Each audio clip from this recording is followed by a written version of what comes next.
Right, so for this week, we're going to be talking about another topic in ecology, and it's going to be about ecosystem dynamics and human impact. Okay, so an overview of ecosystem.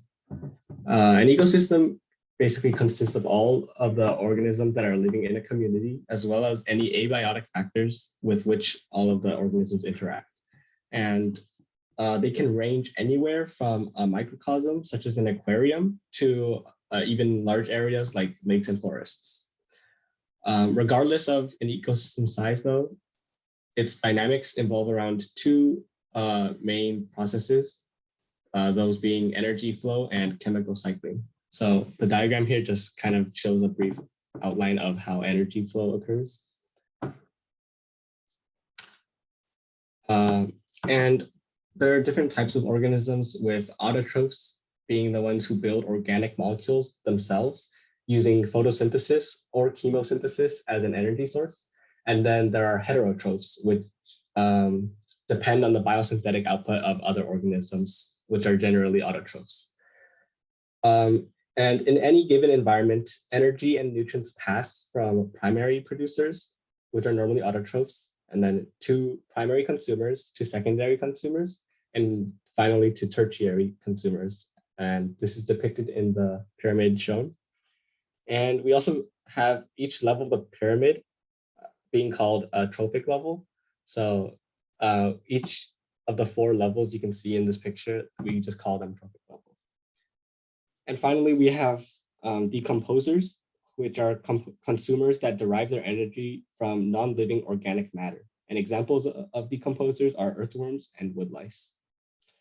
Decomposition essentially connects to all of the trophic levels. So yeah, on the right side of the pyramid, you just see an arrow from each level pointing to decomposers, because each the organisms from each level can be used for decomposers' energy.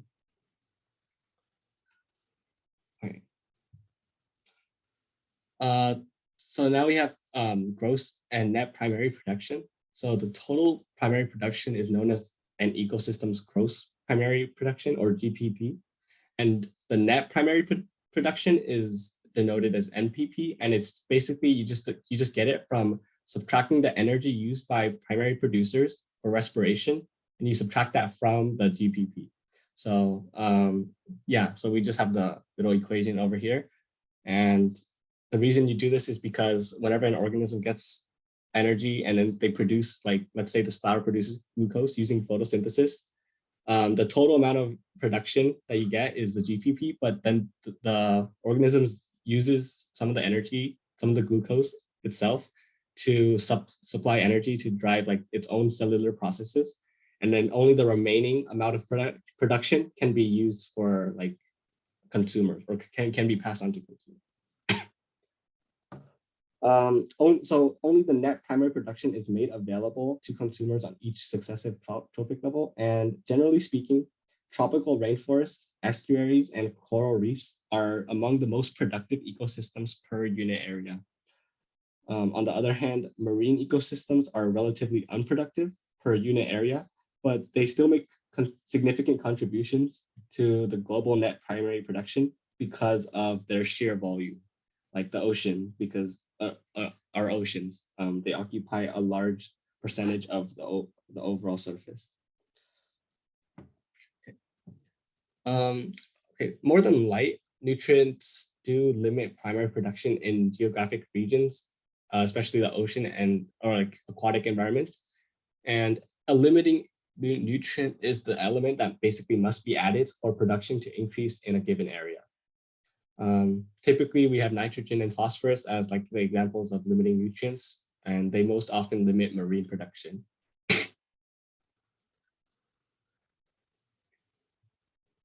So trophic efficiency is essentially the percentage of production that can be transferred from one trophic level to the next one. And generally speaking, there's the 10% rule, or just like the 10% of energy transfer, which says that only 10% of the energy passes on from one trophic level to the next. And trophic efficiency is also multiplied over the length of a food chain. So like from each successive level, you add like or you multiply by another 10%. So approximately, like if you were starting from the producers and you keep moving up the trophic level, as the energy keeps moving up, only like approximately 0.1% of the initial starting amount of chemical energy actually reaches the tertiary consumer, just because the 10% gets compounded like over each level.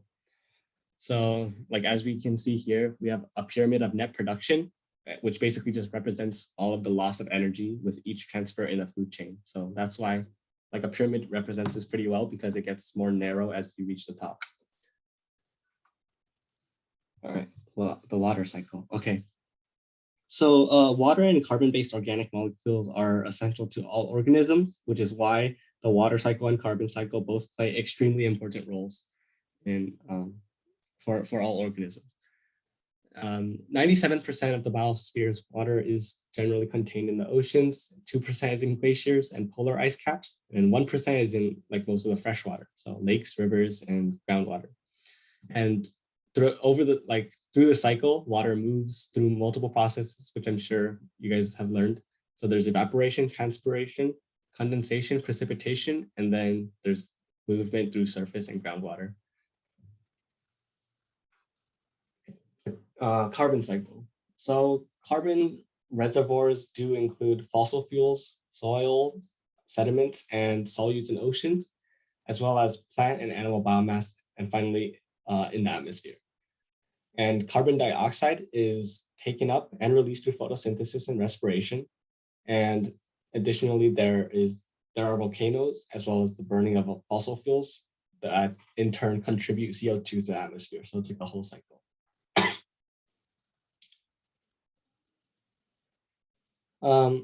So the nitrogen cycle is also important, since nitrogen is a main component of amino acids, proteins, and nucleic acids. Now, the main reservoir of nitrogen is found in the atmosphere, but this nitrogen must be converted to NH4 or NO3 for uptake by plants via nitrogen fixation by bacteria. The organic nitrogen is then decomposed via ammonification, and is also decomposed by nitrification. So it's also depicted in this image that I've included.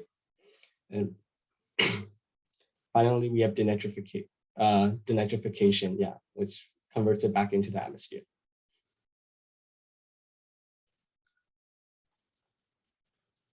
So phosphorus is another major constituent of nucleic acids, but is also important for phospholipids and ATP. Now, phosphate is the most important inorganic form of phosphorus. And then you can see in the image that the largest reservoirs are sedimentary rocks of marine origin, or essentially the oceans, as well as organisms. And phosphate does bind with soil particles, so movement is often localized.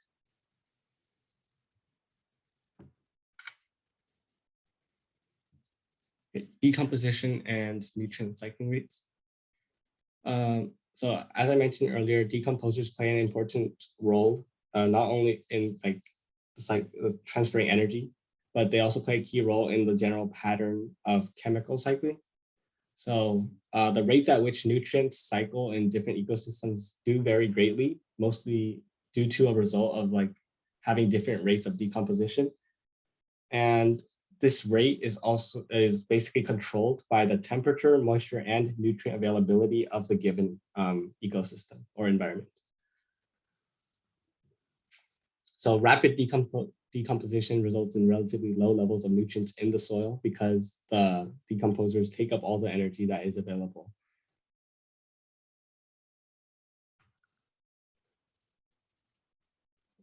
Agriculture and nitrogen cycle. So the quality of soil varies with the amount of organic material that the soil contains. And agriculture essentially removes a lot of the ecosystem's nutrients that would ordinarily be cycled back into the soil, because all of the crops like take up all of the nutrients that are gathered in the soil. Nitrogen is the main nutrient that's lost through agriculture. So it generally greatly affects the nitrogen cycle. And also industrially produced fertilizer is typically used to replace this lost nitrogen. But like this fertilizer, which we'll talk about later, it ends up having a lot of harmful effects on the ecosystem itself. So yeah, it is a growing problem.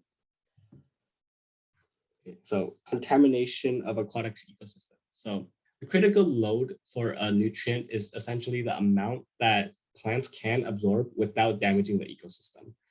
And when the excess nutrients, or like when you have too many of these nutrients, like critical load will be exceeded, and a lot of the excess quantities of nutrients will contaminate groundwater as well as freshwater and marine ecosystems. And as we just mentioned, this is a problem with fertilizer because when you have too much nitrogen, it ends up getting into the groundwater sources as runoff, which then flows into like other bodies of water, such as lakes and rivers. And when this happens, like it causes a lot of sewage runoff to carry excessive quantities of rich nutrients into the aquatic ecosystems, which in turn causes cultural eutrophication. So essentially, when there's too many rich nutrients available in the water, it causes a lot of plant sources like algae to grow like very quickly, very rapidly, and it quickly kills off a lot of the animals that are supposed to be living in the aquatic ecosystems, because all of the algae basically like takes all of the or consumes all of the oxygen. So like a combination of a lack of sufficient oxygen and sunlight kills off a lot of the animals, which we can see in the right. There's like clearly an algal bloom that's going on, and there's a dead fish just there because it probably died of a lack of oxygen. Toxins in the environment. So humans release many toxic chemicals, including synthetics previously unknown to nature. And in some cases, harmful substances persist for very long periods in an ecosystem. And one reason toxins are harmful is that they become increasingly concentrated in each successive trophic level. And this is essentially called biological magnification. And this process, like I said, concentrates toxins at higher trophic level.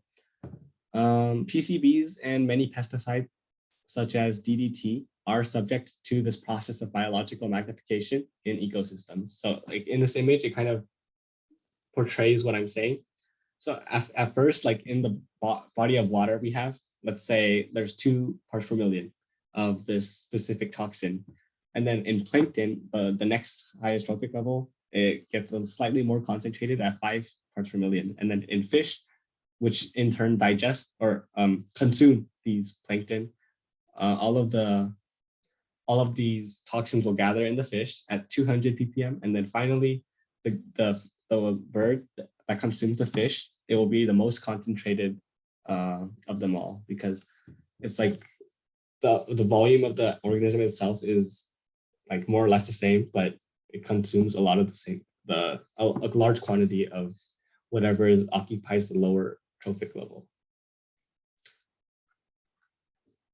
The greenhouse effect and climate.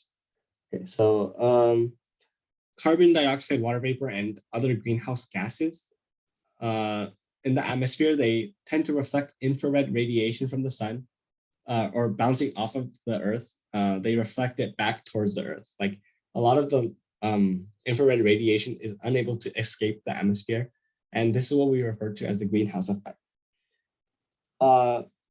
This effect is actually important for keeping Earth's surface at a habitable temperature, but with increased levels of atmospheric carbon dioxide, it's essentially magnifying the greenhouse effect to the point where it actually causes global warming and climate change. And this is clearly a problem that's caused by human activity, because a lot of like the factories we have and the fossil fuels we burn, they all emit a lot of atmospheric carbon dioxide. And another climate issue that is largely caused by human activity is ozone depletion. Essentially, it's the gradual thinning of Earth's ozone layer in the upper atmosphere, and it's caused by the release of chemical compounds containing gaseous chlorine or bromine from industry and other human activities. This thinning of the atmosphere or of the ozone layer is most pronounced in the polar regions, especially over Antarctica. Now, this is a big issue because the ozone layer protects humans and other living things against most of the harmful UV radiation that comes from the sun, because it basically filters it out for us. And as a result, these ozone holes that have appeared like mostly over Antarctica and other polar regions, they basically cause a lot of DNA damage in certain plants, as well as poor phytoplankton growth in the ocean. So we lose like a large amount of photosynthetic output. Thankfully, an international agreement that was signed in like the late 1900s has resulted in a decrease in ozone depletion. So there are 3 levels of biodiversity, with the 3 being genetic diversity, species diversity, and ecosystem diversity. So in the illustration on the right, you can see an example of each of them. So genetic diversity is, it comprises of genetic variation within a population as well as between populations. And then species diversity is the variety of species in an ecosystem or throughout the biosphere. And then finally, we have the ecosystem diversity, which is basically like the variation in ecosystems that's spread out across like an entire region. And human activity is reducing ecosystem diversity because like humans are destroying a lot of different types of habitats to, whether it's for human development or other situations, I guess. So threats to biodiversity. So most species loss can be traced back to 3 different major threats. 1, habitat destruction, and then the second one being introduced species, and then the last one being overexploitation. With human alteration of habitat is the single greatest threat to biodiversity throughout the biosphere. And in almost all cases, habitat fragmentation and destruction will lead to loss of biodiversity. And then the second one, introduced species are also play a big role because humans basically move them from their native locations to new geographic regions. But since these introduced species, which we often call invasive species, since they don't have native predators, parasites, or pathogens, these invasive species spread rapidly and also reproduce rapidly. So these introduced species gain a foothold in a new habitat, which then disrupts their adopted community. And most of the time, humans do this on accident. Like humans will introduce species by accident, as in the case of the brown tree snake, which arrived in Guam as like on a cargo ship. So once it came off this cargo ship, it didn't have any natural predators, so it was able to reproduce quickly and quickly create a huge population, and that's a problem for the adopted community. And then finally, we have overexploitation, which is the excessive human harvesting of wild plants or animals at any rates that exceed the ability of populations to rebound. Like a common example is the image that I showed on the very right. It shows a fish market, and I'm not sure what species of fish it is, but overfishing is definitely one of the best examples of overexploitation, because humans tend to harvest these fish or at rates that exceed the population's ability to like reproduce and have like recover from the effects of the overexploitation. But now, of course, there are different like laws in place that kind of protect certain species, like endangered species. So yeah. Oh, right. I think the fish species was bluefin tuna. So in this case.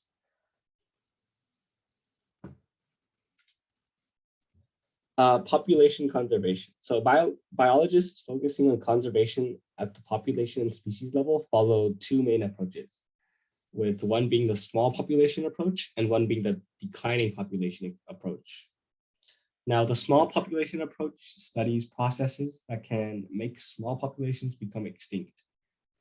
These smaller populations are prone to extinction because because of these positive feedback loops that draw it down what is called an extinction vortex, which is illustrated by this image. So basically how this vortex works is that the key driving factor is the loss of genetic variation that is necessary to enable evolutionary responses to environmental change. Since the population is so small, any like genetic drift or like cases of inbreeding will lead to a loss of genetic variability. And this is especially troublesome for smaller populations because it reduces individual fitness and population adaptability, which then in turn leads to lower reproduction and higher mortality, which means the population gets even smaller and then even smaller. So that's why it's called a vortex. And that likely ultimately can lead to extinction if something doesn't happen. Now, the declining population approach focuses on threatened and endangered populations that show a downward trend, regardless of population size. And it also emphasizes the environmental factors that cause a population to decline. Now, this declining population approach involves several steps. So first, you have to confirm that the population is in decline. And then second, you have to study the species' natural history. And then you develop a hypothesis for all the possible causes of decline. And then finally, you test the hypothesis in the order of the likeliness of each hypothesis, and then apply the results of the diagnosis to manage for the recovery of the populations. Okay, establishing protected areas. Conservation biologists do apply understanding of ecological dynamics in establishing these protected areas to slow the loss of biodiversity. And much of their focus has been on hotspots of biological diversity, which are relatively small areas with like a great concentration of species, and many endangered threatened species generally are like in these hotspots. So these hotspots are also good choices for like governments to establish nature reserves, because obviously like there are a lot of species. So if you establish it as a nature reserve, you can kind of help a lot of species at once. But identifying these areas is not always easy. So this map kind of shows a couple of the areas that have been identified. And there are both terrestrial biodiversity hotspots as well as marine hotspots. Okay, finally, we have restoration ecology. Now, given enough time, biological communities can recover from many types of disturbances. And that's basically what restoration ecology focuses on. Restoration ecology essentially seeks to initiate or speed up the recovery of any degraded ecosystems. And a basic assumption of restoration ecology is that most environmental damage is reversible. So it's like a very optimistic outlook. And because of this, it uses two key strategies to commit to like this recovery.